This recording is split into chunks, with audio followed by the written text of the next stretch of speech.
Welcome to Coastside Poetry. Thanks to those of you who've Zoomed in and those who are watching on YouTube. We meet either physically or virtually on the second Tuesday of every month to celebrate spoken word poetry. I'm Diane Moomey, and Steve Long and I will be your hosts this evening. Our event is being recorded and streamed live onto YouTube as we speak. So anyone can look at it later. We'll be posting the link on our website, www.coastsidepoetry.org. This evening, we welcome Oakland poet Benjamin Gucciardi. Ben Gucciardi is the author of the chapbook, I Asked My Sister's Ghost, published by New Michigan Press, 2020. His poems have appeared in Agni, Alaska Quarterly Review, Best New Poets, Harvard Review, New Ohio Review, Orion Magazine, and many, many others. He's won the Iron Horse Literary Review's Trifecta Poetry Prize, the Milton Kessler Memorial Prize from Harper Pallet, and a Dorothy Sargent Rosenberg Prize. In addition to writing, he works with refugee and immigrant youth in Oakland, California. Please welcome Ben Gucciardi.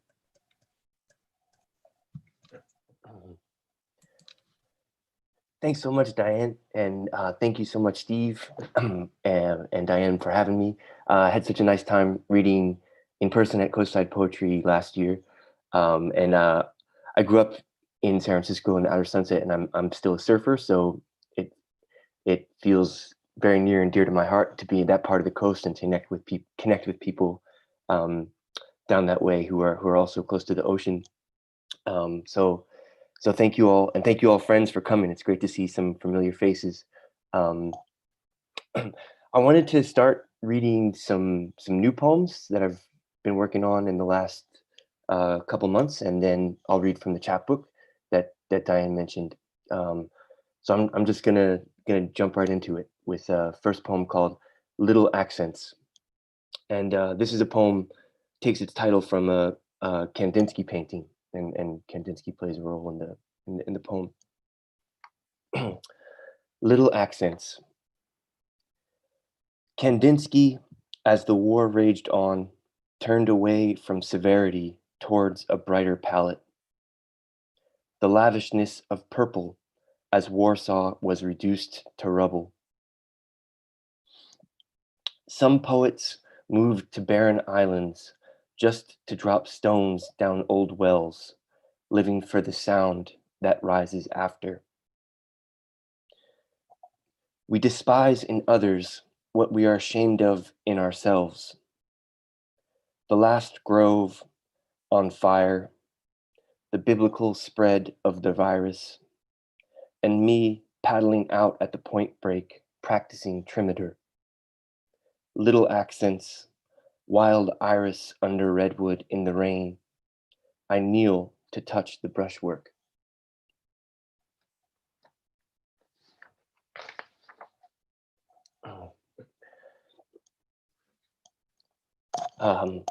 This is a poem called At the Oracle. You've come to ask about loneliness. Water rushes from the spring at the base of the ruin. Leaves rustle, birdsong.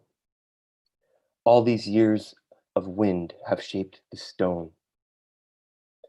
You've traveled so far just to ask about loneliness.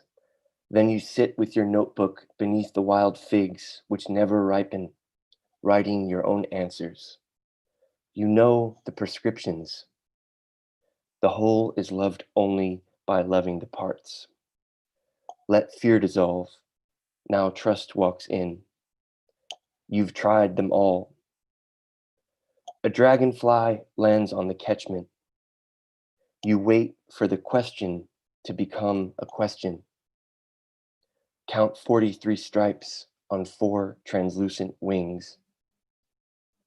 Please, you tell the water. Oh, you tell the stone.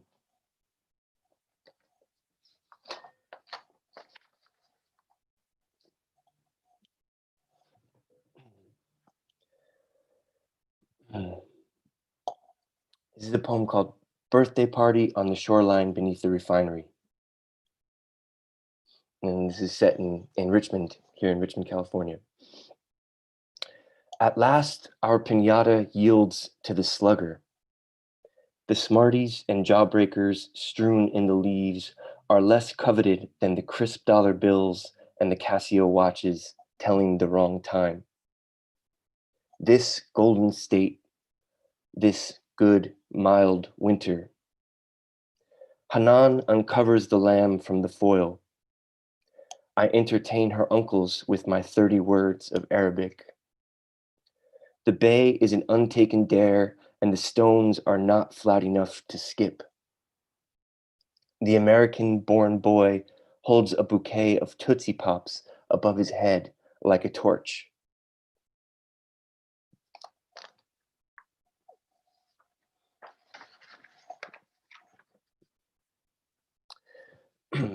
So this next poem is I don't usually write in form, but this is kind of an experiment with a pantoum pantoum-ish poem. It's not doesn't follow it strictly, but uses some of the same repetition. And it's a poem called Night Fishing Lampedusa. And so Lampedusa is an island in the Mediterranean, and it's one of the first ports, one of the first places that a lot of migrant ships end up landing, crossing from North Africa into Europe. And so the poem is called Night Fishing Lampedusa. After the fish stock dwindled, he mined the sea for migrants' dreams. Did the other sailors see them? Viscous, phosphorescent, the dreams bloomed when the moon set. He lured them in with lullabies in buckets lined with kelp. Did the other sailors see them? The dreams were many and the work was slow. He lured them in with lullabies in buckets lined with kelp. More montage than narrative, the dream scenes shifted and meaning built a maze. The dreams were many and the work was slow. The kelp nourished the dreams and the seams between the sequences mended. More montage than narrative, the dream scenes shifted and meaning built a maze. He draped them on the stern to dry, and the dreams turned brittle as eelskin. The kelp nourished the dreams, and the seams between the sequences mended. Themes recurred like Sundays, blue strings, God's hands, thunderheads unraveling. He draped them on the stern to dry, and the dreams turned brittle as eelskin. His knife pared red from nightmares. He let the strange remain. Themes recurred like Sundays, blue strings, God's hands, thunderheads unraveling. Rolled in linen sheaths, he knew the dreams would fetch a good price at the market. His knife pared red from nightmares. He let the strange remain. People needed proof that life could still bear splendor. Rolled in linen sheaths, he knew the dreams would fetch a good price at the market. They'd want to know how a dream, even without a dreamer, persists. People needed proof that life could still bear splendor. With no money to pay his debts, the fisherman dared not probe motive deeply. They'd want to know how a dream, even without a dreamer, persists. Word spread about his wares and demand outpaced supply. With no money to pay his debts, the fisherman dared not probe motive deeply.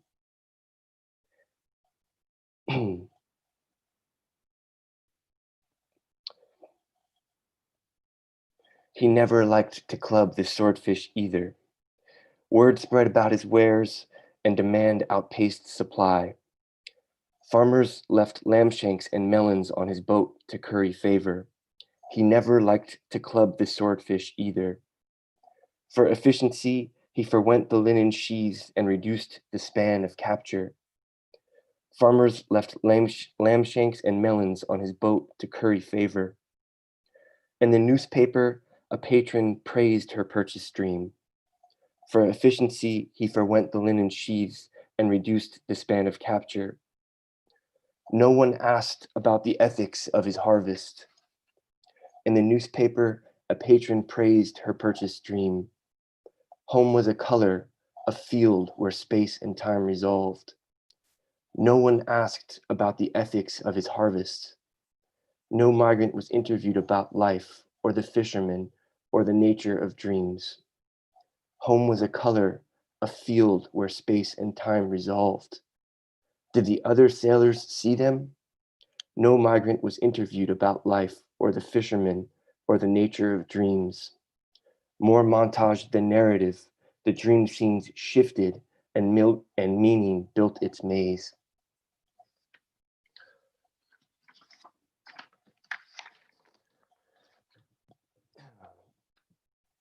Uh, Thanks, everyone. So I'm gonna read a few poems here from this chapbook that came out earlier this year, um, and a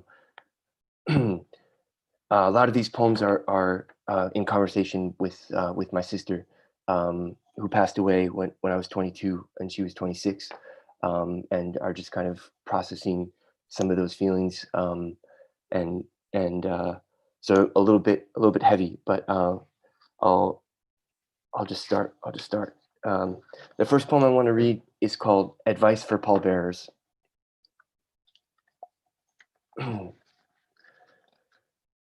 Advice for pallbearers. To make the sound of your footsteps disappear requires practice. A cornfield in late autumn when the ground is brittle enough to repeat what it hears. Best if the six of you can go together at dusk.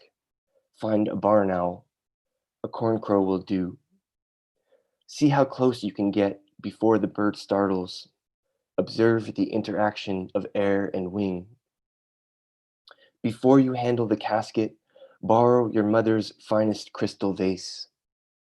Carry it through the crowded parking lot to the water park. Ride the slides. Let nothing shatter. The trick is for the coffin to appear to float. The weight of his failures superfluous. Let him be known as a saint for a few moments before he is forgotten.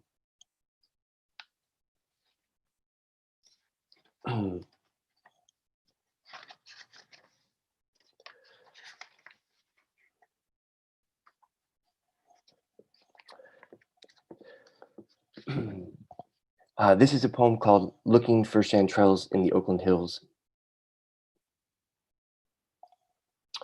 It is not only trauma which cleaves. The soul also fractures in joy. All month I summon the shard of myself, still kneeling in the sword fern, tracing the forked ridges of winter's first chanterelle.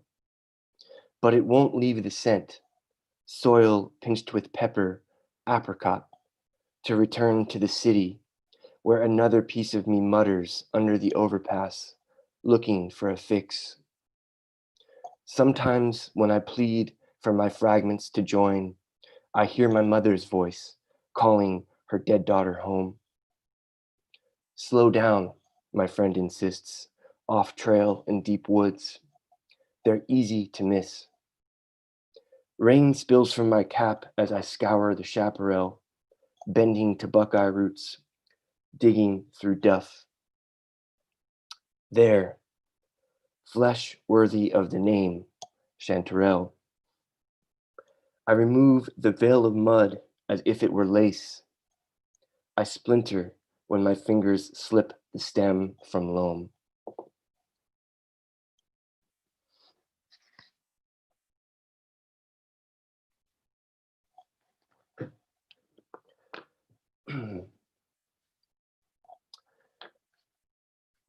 Okay, making sure I'm good with time. I'm going to just read a couple more.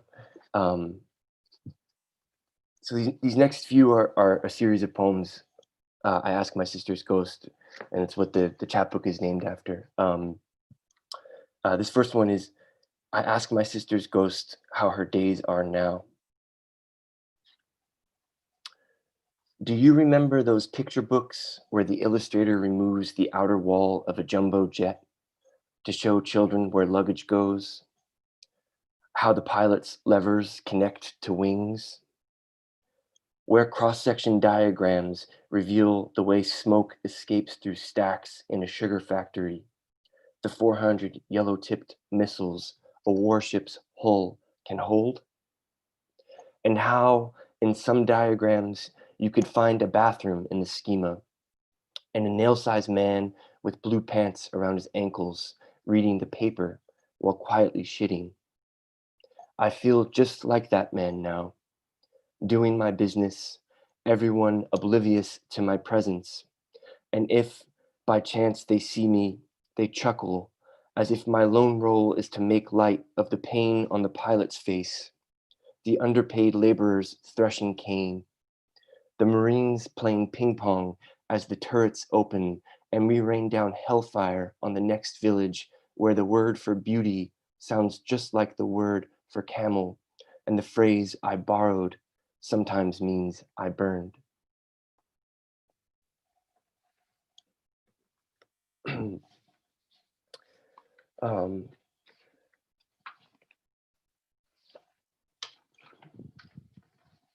and I'll just read one more here. This is a poem called I Ask My Sister's Ghost to Write Her Own Elegy. I ask my sister's ghost to write her own elegy, since the attempts I've made fall short. She leads me to the creek where she spent her last years testing toxins for the state. The place is nothing special, a slash between two developments, a Twinkie wrapper, cigarette butts embedded in the bank. That's how nature in the city is. The allure emerges only after many visits, flora noticed by a patient eye. You're doing it again, she interrupts, describing the land instead of me. She points towards the water. In the shallows, a crayfish pretends to be a stone. Then what should I tell people? I ask. Most days, she says she just waded in, let the crayfish crawl over my feet. She knew them like she knew a lover's scars, their cleft claws, their ridged antenna. When the crayfish population quartered, she told the council it was the sediment from their new construction. Say my death was not an act of violence. Removing a human mind, a mouth to feed, she says, is a kind of generosity. I wade up to my knees. I want to feel something crawl across my feet. An aluminum lid floats past. My little raft, my paper lantern. There is only one dam between us and the coast. There are the soy fields and almond groves leaching nitrous clouds into the river. I hope there is an entrance to the cold, thrashing sea.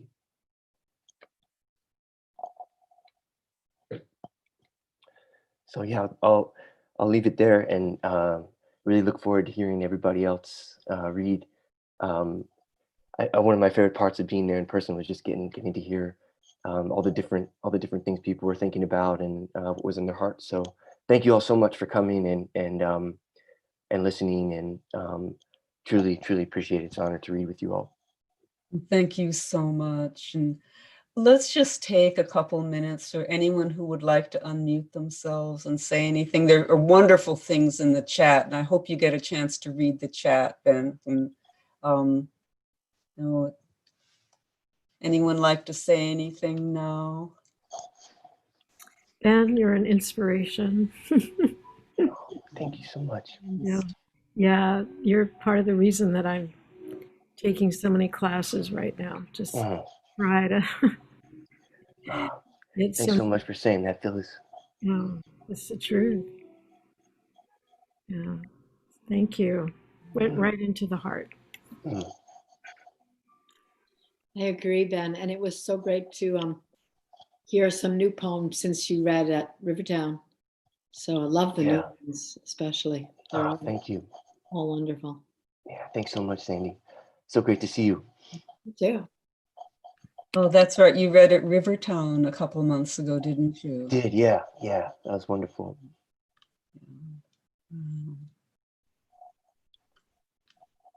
Well, I want to thank you, Ben, for taking us to these very specific places where there was, laced with emotion and then sometimes seared with an insight. I really felt I was there and got that power. Thank you. Thank you, Susan. yeah, Thanks so much for saying that. yeah. Right to the heart. Mm. And I love the poems, especially about your sister. Just beautiful. Thank you. Thank you, Abby. Mm. Just the fact that you can write about that in the way that you do. I mean, it's such a powerful act. Mm. Yeah. A lot of those poems, I went on a long 20-day meditation retreat, and like between days 10 and 20, about 5 of those kind of came out.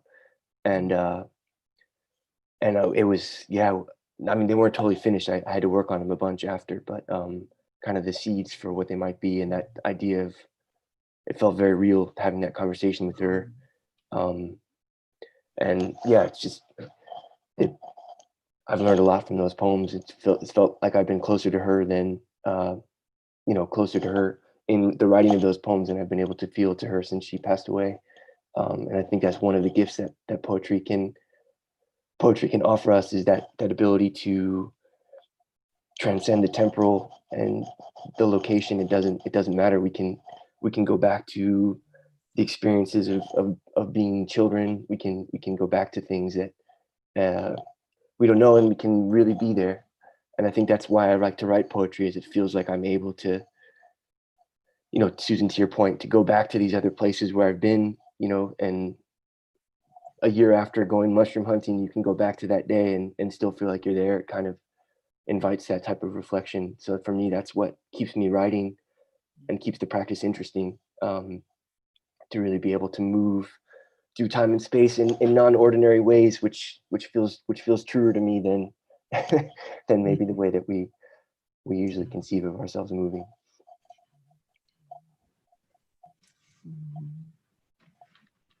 Thank you, Ben. I really enjoyed your reading. I think your voice also lends a lot to your poems and the content. It was absolutely stunning. I wanted to know, since you have experienced death so closely, what is it that fascinates you about life? What a beautiful question. Thank you, Monica. It fascinates me about life. I think well, I guess one other thing I would say about poetry is just how you can keep looking at things and seeing new aspects of them. You go from like a more gross understanding of something to a subtler and subtler and subtler understanding of it. And I think that's also another thing that I like about how poetry helps me engage with the world, is it asks you to keep looking at something over and over until you see a new aspect of it. So I think about that, like with surfing too, is one of my other great loves, and every time it's different. You never go to the same ocean, and I don't know. I think the way that you can keep refining your understanding of something until it becomes a little bit more clear. I think that's probably it for me. Thank you for that question.